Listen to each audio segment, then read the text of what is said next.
Everybody get up.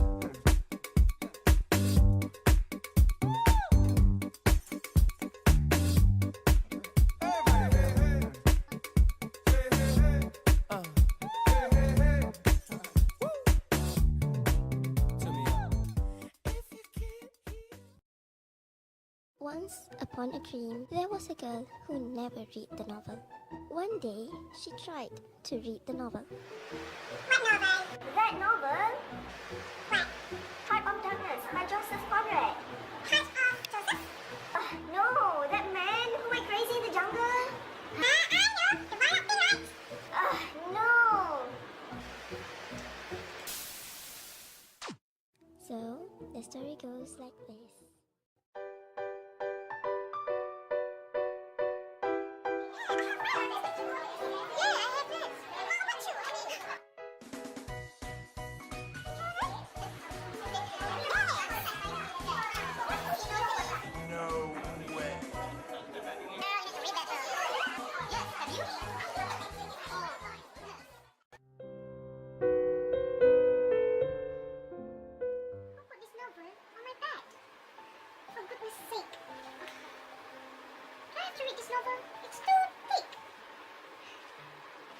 I hope I don't dream this thing. I hope it is not even in my dream.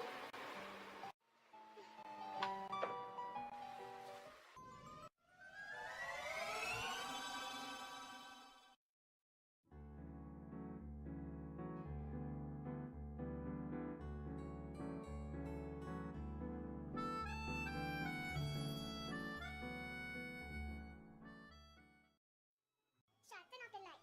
Sha!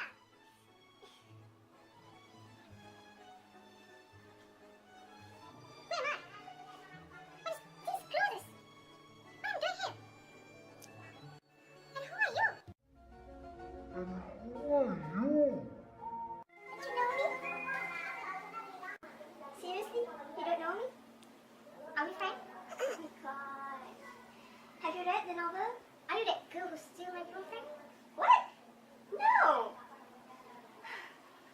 Have you read Heart of Darkness? Heart of what? Heart of Darkness by Joseph Conrad. Conrad who? Oh my god, seriously? Everyone has been reading that book. Who has been reading it? All of your classmates! Except for you, obviously. Am I? I am the intended from the novel Heart of Darkness. The fiancé, Mr. Kurt's fiancé. Kurt's fiancé. Let me show you. Okay. Present.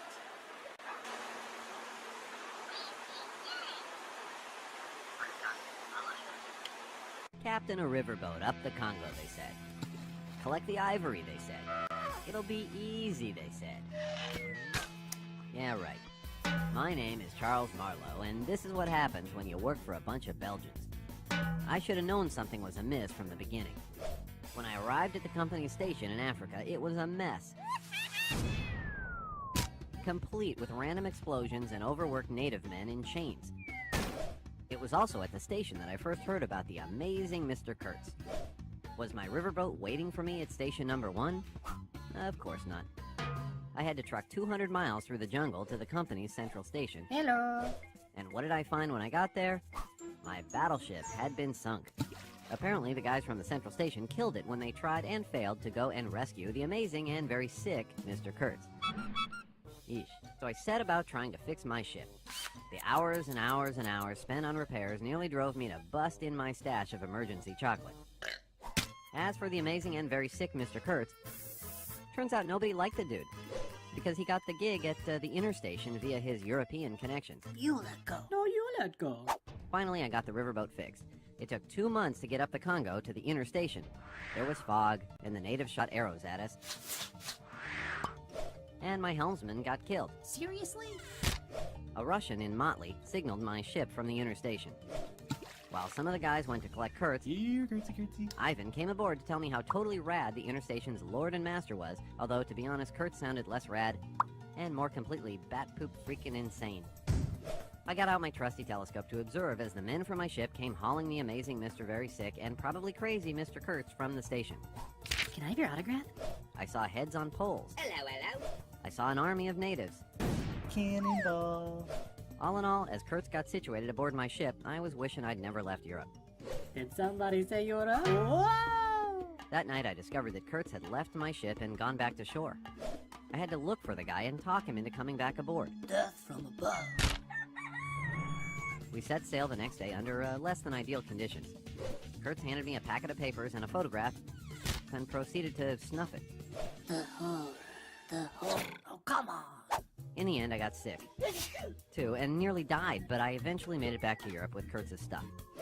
I gave the report Kurtz had written entitled The Suppression of Savage Customs to an official, although I might have done a little editing first. I also went to visit Kurtz's fiancée. Kurtz had been dead a year, and this chick was still wearing black. Guess she didn't know about Kurtz's hot girlfriend in the Congo. She asked me what Kurtz's last words were. I lied and told her he called her name, because really, how do you explain crazy? I swear, I'll never work for the Belgians again. Come on, stick to chocolate. Chocolate? How about a Belgian waffle? Oh my god. 4 characters in the video summary just now that you have watched from Shmoop. So there's the main character, Charles Marlowe, Mr. Kurtz, the crazy one, and the company's manager. Finally, we also have the fiancé. You already know that Charles Marlowe went to the first station, which is the outer station, where he heard about the greatness of Mr. Kurtz.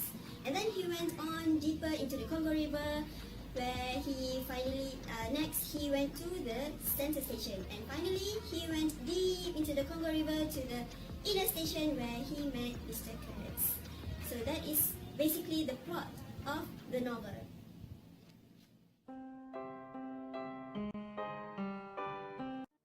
So why do you love Mr. Kurtz? Mr. Kurtz's fiancé? Where are you? Hey, what's that noise?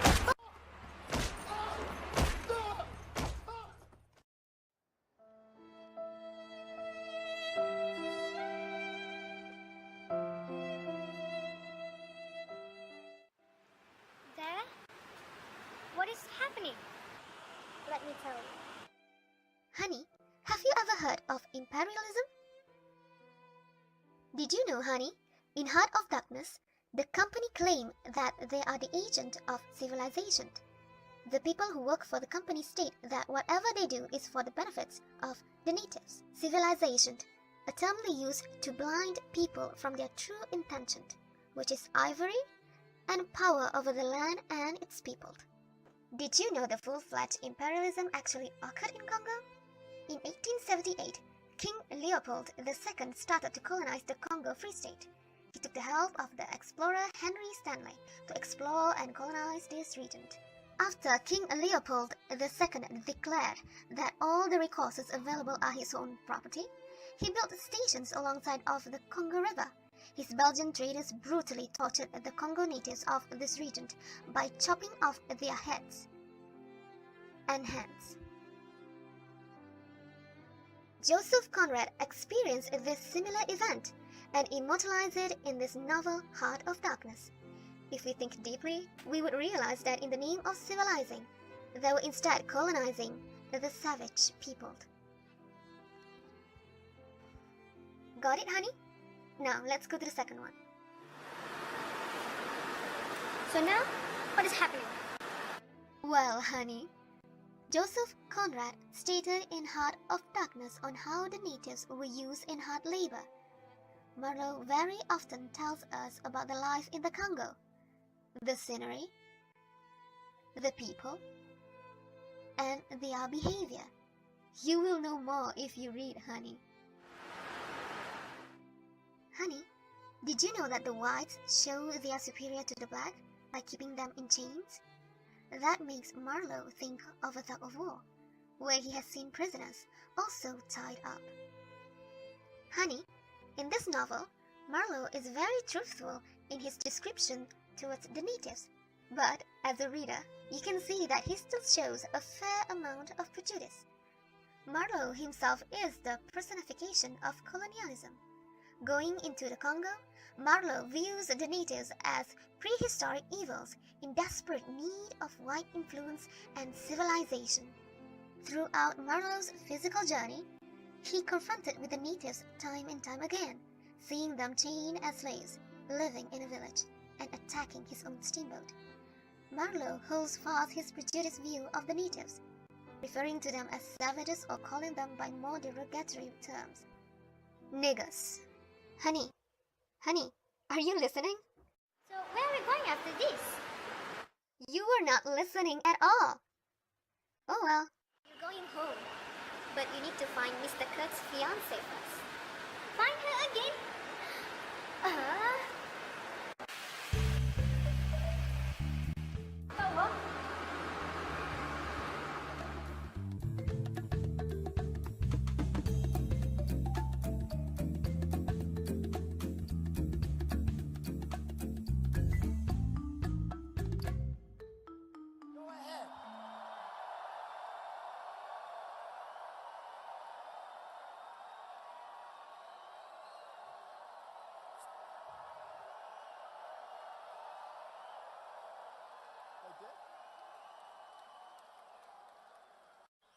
But I want the cameras to span the room. Go ahead, fellas, watch. They don't turn them. They don't turn them. They don't turn them. Go ahead, turn them. Look, turn the camera. Go ahead. Turn the camera, ma'am. Turn the camera. Show them how many people come to these rallies. Turn them. Oh Go ahead. my God! Go ahead. What is happening? The old man is so cruel. What is his name? Donald what? The most influential man on earth, the US President, Donald Trump himself often portrays racism in his act or speech. Now let's take a look at this live video. With 64% white followers of Ronald Trump, here's live from Demendale, Michigan.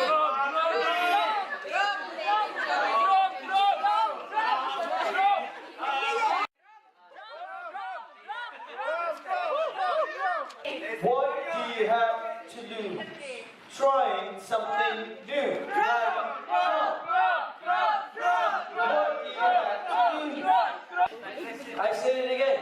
What do you have to lose?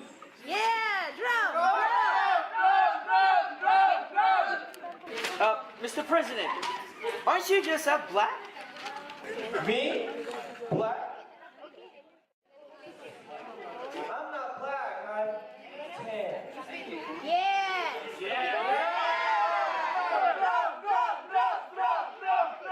Look, what do you have to lose? You're living in poverty, your schools are no good, you have no jobs. 58% of you are unemployed. So what the hell do you have to lose?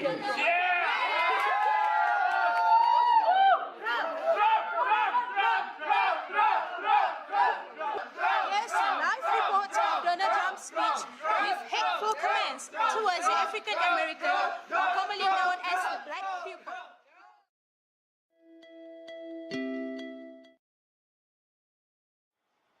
Here's a confession given by a maid who was abused by her employer.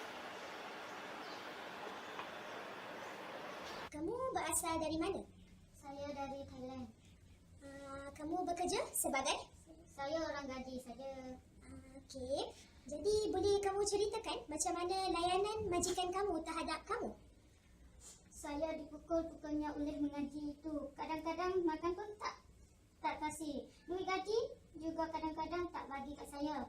Bapaknya kadang-kadang sentuh di sini, sentuh di situ. Saya sedih sangat.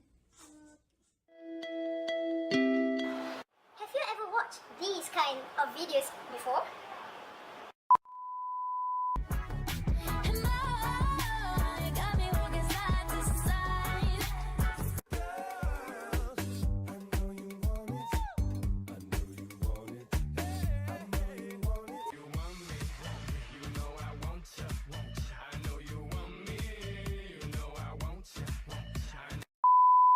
So, what are the main focus of the songs? Yes, women. Women are being objectified by men, whereby women become the symbol of sex. No matter how good the woman is, she will still be downgraded by men as someone who can't do jobs as good as a man.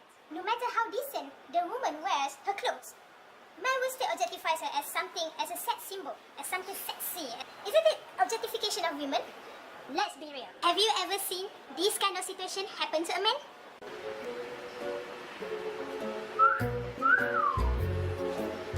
Oh, look at that ass, man. No, right? It will probably end up looking something like this.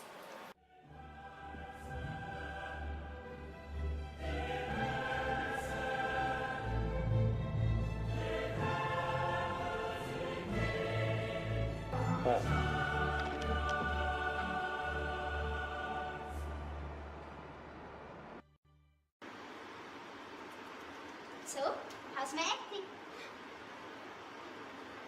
Hey, you're supposed to be in this video. What are you doing here? And who are you? You have not read the novel, right? You haven't finished it, right? Everyone been asking me the same questions, and the answer is yes, no. So, oh my god, I don't love this any questions. Why am I watching these? These are actually the issues taken out from the novel, which is Heart of Darkness, the one that you haven't read. But then, the issues here are related to what's happening in the world. You know, something like racism, like women objectification, or maybe, you know, employers abusing their employees. Yeah. These are the things taken out from the novel. This is why you need to finish reading the novel. So, these people, they love to leave me alone. Now, I have to find Mr. Kurt's fiancé in order to go home. And she is nowhere to be found.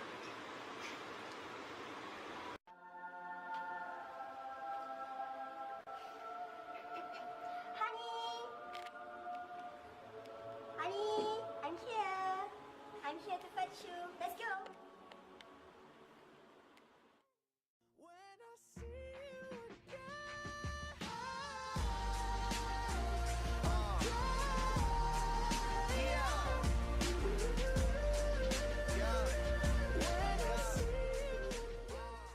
Anyway, let's go. I have more things to show you, you know. Where are you going to take me? Just close your eyes.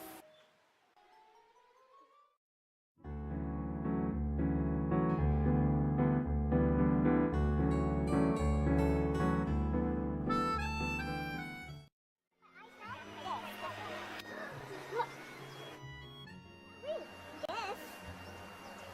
I don't know. Did you recognize this river? I don't know. Sungai Kelantan? No. This is... Oh my god! Oh my god! Yes, we are in Africa. We have to go. We have to go. We have to go. Where? We don't have passport. We have passport. No worries, my darling. I am magic. So, what are we doing here? This place. I bring you here because I want you to know this place. The Congo River. Did you remember? This river is related to Kurds, Mano. Can't you explain it further? So, this is the river.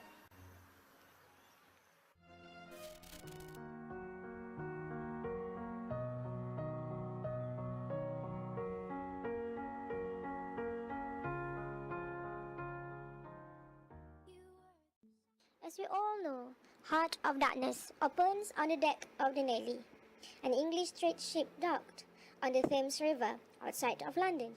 On board are 5 members of an English trading company: the director, the lawyer, the accountant, Marler, and the narrator. All are waiting for the tide to ebb, which will allow the Nelly to sail down the Thames and out to sea. As the sun sets, the narrator begins to think about the role the River Thames has played in the civilization of the world. He patriotically recalls how the Thames carried the English knight-errant of the sea, navigators like Sir Francis Drake and Sir John Franklin, and their sacred fire, which is English civilization, to the dark corners of the earth. The narrator himself, a small cog in the engine of English colonialism, viewed Drake and Franklin as heroes and probably supports his country's colonization of Africa. However, Marler seems to have a different opinion by suggesting that even England has been one of the dark places of the earth. To prove his points, he makes the other men imagine how England must have looked to the Romans who landed there in the 1st century. A Roman legionnaire, Marler points out, would have seen a savage land and a savage people. What Marler may be implying is that England should not bask in its own sense of superiority. It too has an uncivilized past.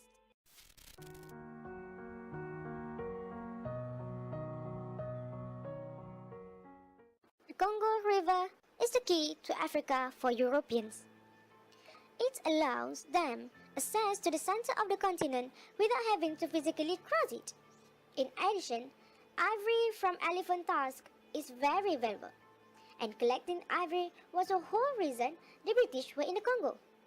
Besides, ivory trade is the reason Marler goes to the Congo and the reason Kurtz is at the inner station.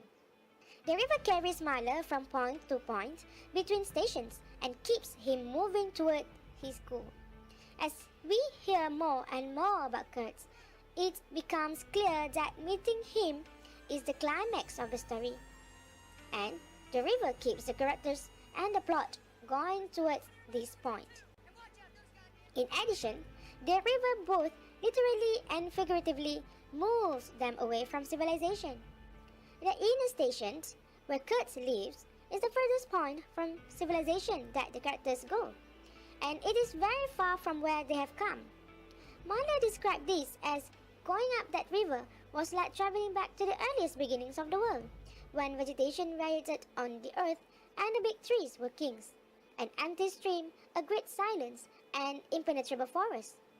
Descriptions like this shows us that as the river moves them towards Kurtz, it also takes them away from anything they have really known.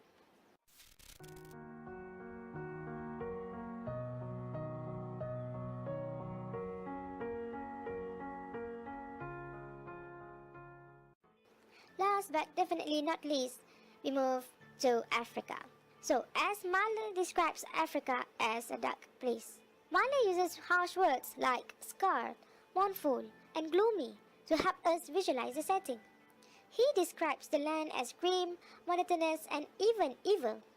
There is no beauty, only harshness. This is a stark contrast to his earlier description of the Thames in England, isn't it? Where England is brilliant and beautiful, Africa is full of primitive darkness.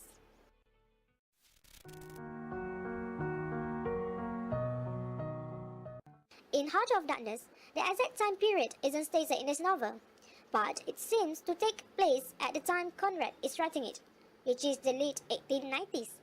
This assumption is helped by the fact that Marler, the main character, is based on Conrad himself, who was a steamboat captain in the interior of the Congo during the early 1890s. He wrote the book immediately after his return. During this time, the British Empire was especially focused on Africa colonization and trade. As we all know, Heart of Darkness centers around the ivory trade along the Congo River, which was huge during the late 18th. In addition, the novel clearly illustrates the British view of native Africans during the time. They were viewed as savages who needed to be brought under control and certainly not as people. The attitudes of the white men in the novel all reflect this. Whoa! So now, do you understand what the novel is all about? Yes, thank you. Now I understand what the novel is all about. So are you going to read the novel after this? Let's see. Definitely, will do. Good, very good.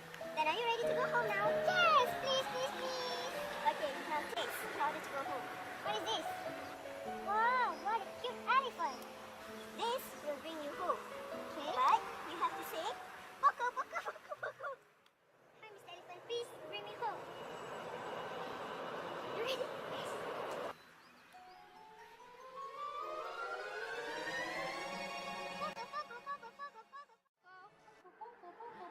Honey? Honey, wake up. Where am I? You at home. I'm home already? Yes. Thank goodness. I'm finally home. Honey, take this. What is this? Someone give it to you. Give it to me? Give it to me? Yeah. This thing belongs to Mr. Kurt's fiance.